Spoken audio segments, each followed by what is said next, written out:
Hello friends, in this quick tutorial I'm gonna be walking through how to move your YouTube channel to a different email. And before getting started this video, make sure to subscribe how to 1 minute.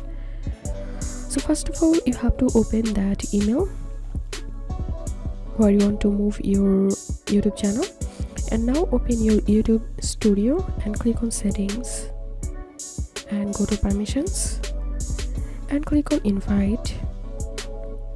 And now here you have to put the new email. So I'm going to copy my new email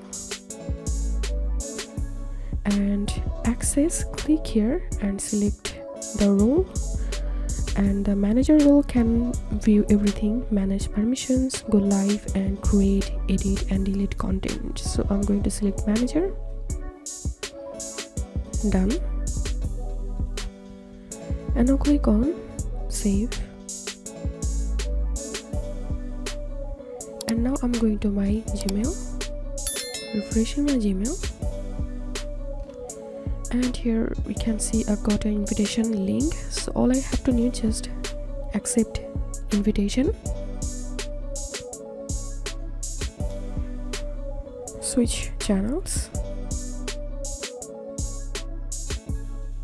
and now if I click on settings and clicking on permissions, and here you can see I have added my new email. If you have any questions, feel free to post in description. If you think to see more WordPress videos, please check the links in descriptions. If this video helped you, give a thumbs up and please consider subscribe how to 1 minute. Thank you for watching.